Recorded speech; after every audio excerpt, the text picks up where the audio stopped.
as far as we can tell, his very first appointment, we don't know if it was his, but the Parkinson's doctor's first appearance at the White House, as we said, was a year ago, July of 2023. And he showed up, I think I said, on the 28th. We found out that the appointment for him to show up was made on July 11th. July 11th, Biden had been in the UK and appeared confused when he was meeting with King Charles.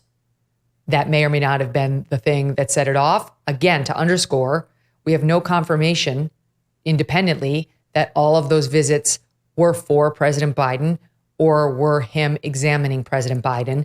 But the American people deserve answers because on many of these visits, he was seeing the president's doctor. Was the president there? And Ronnie Jackson, the former doctor to Obama and Trump, says that this guy, Kevin O'Connor, is just a mouthpiece for Joe Biden. That's why Jill and Joe chose him. Said openly that this guy would say anything they want him to say. So there is plenty of reason to believe we are being misled by this White House.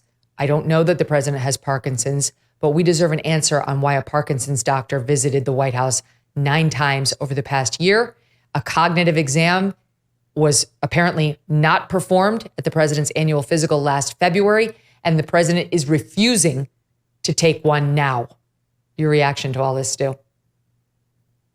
It's shocking that this could happen. It's not shocking that, he might be dealing with issues like this. I mean, it seems to be pretty consistent. I've had relatives that have had Parkinson's, sadly, and it's a really, really difficult thing to go through. As you point out, we don't know that that's what's going on, but it certainly would explain a lot. When you listen to those sort of moments where he's slurring and having difficulties, and we did this thing on Stu Does America a long time ago where we had the Joe Biden triangle of emotion, which was kind of, you could plot all of his gaffes on this triangle, and the 3 corners of it were funny, sad, and scary. And each one would kind of fit in a different slot. And at the beginning, I felt like a lot of them were funny. Not recently. They all seem like they're sad or scary. I'm terrified for the future of our country, and I'm sad for this guy. Even though I think he's been considerably damaging to the country, I think he's been a terrible president, and I think he's done a lot of things to unravel the fabric of our nation constitutionally and in so many other ways. But of course, as a human being, you feel terrible watching this happen, and you feel terrible that he has people around him allowing this to happen. Watching it in real time is really, really disconcerting. And I go back, you mentioned Nate Silver earlier, who's a Democrat. Like, he doesn't want Donald Trump elected. But back in February, he wrote a piece talking about how it probably is wise for the Democrats to switch out Joe Biden for somebody else. And what he said at the time was, look, 75% of the American people think he's too old and can't do this job right now. And maybe we're wrong. But if we're wrong, let's take a moment now in February to prove it. Let's have him do, over the next few weeks, 4 interviews. And he outlined kind of generalized categories. One with like a major newspaper, one on one of the Sunday shows, one with maybe a center-right outlet like the Dispatch or something like that. Someone who would be tough, but, fair. Maybe kind of a wild card interview like a Joe Rogan or something that he'd be out of his element. And just see how he handles those, and we can kind of make a determination.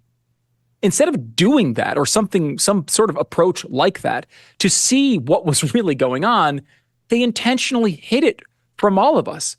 And while it's true, they did have a massive cover up to hide this from reporters, it's hard to excuse them because any human being with any level of an inquisitive nature would realize you have to ask more and more questions. You have to get to the bottom of this.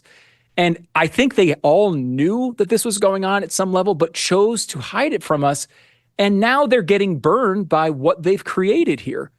And so I feel really bad for him and his family, but I feel worse for the country because we are now in a situation where we have a president who obviously can't do this job and has been sheltered to an extent that is disgusting. I don't know why they agreed to the debate in the first place. If they were going to go down this road, they should have just said, I will not debate a convicted felon, and hid even further.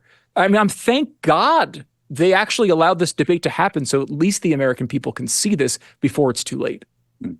Dave, what do you make of this? I mean, if we've had we know the Parkinson's doctor has been there almost every month over the past year. And if he was meeting with President Biden, the man who refuses to take a cognitive test, and And by the way, he's got multiple expertise. So it could be another, there's other forms of dementia that he could potentially be handling. It's a massive scandal. And there wasn't a single White House reporter, people who literally get paid to do things as tedious as look at the White House visitor logs every day, who thought anything of it? Or is it that they understood it was dynamite and they didn't want to touch it because they understood it could hurt him? Well, I'm very confused because I've been constantly told that this is the most transparent White House in the history of the United States of America. Karine Jean-Pierre says that basically every day. And of course, the reason that she says it is because it's so blatantly not true. And so obviously not true. So it really is amazing. But it's interesting. Stu said something interesting about that Nate Silver piece back in February, right? Because all three of us have spent basically since Biden became president, we've all been asked over and over, do you think he's going to run? Do you think he's going to run? My opinion varied over time. I was generally in sort of like the 50-50 range, but there was always one caveat that I mentioned. I always said, listen, you have to factor in a 10 to 15% chance that something just flat out medical happens, right? He has a stroke, he dies, right? So and that has to go in the half of he's not going to be the nominee. And I think that's what happened. I mean, increasingly to me, and I think that wonderful reporting by your team, Megyn, by the way, and also like how indispensable is the New York Post. Amazing. And John Levine for finding that first story and opening the floodgates here. But yeah, I mean, this is a mess. Everybody feels lied to. If that guy's been there 9 times in the last year, Megyn, like that's not. There's no innocent explanation for this. No, there isn't. And you know what? If there is, then give it to us. Let's hear. Yeah, exactly. Give us a name. Tell us. Yeah. You don't have to identify somebody because of HIPAA, but you can say a general in the Navy. But that's my understanding is that he was there at least for sure on that first occasion to see the president's doctor, this Kevin O'Connor, and met with him. And as we pointed out, may have met with the president as well, who we understand was there that day. And why? Who was he seeing? What doctor comes to the White House for some random staffer, right? The random staffers, like the rest of us, go to the doctor. The doctor does not come to us. We deserve answers about all of this and whether the sitting president of the United States has Parkinson's or any other issue relating to brain health or cognition. They can't keep hiding it. Do you ever think, how can I work this hard and still be in debt? The piles of overdue bills, the threatening phone calls, never having money to do anything, it just won't stop. If you are trapped in debt, Done with Debt can be a way out. They have developed aggressive new strategies to end your debt permanently. Done with Debt stands between you and the harassing bill collectors. They tirelessly negotiate with your creditors to lower or even forgive what you owe.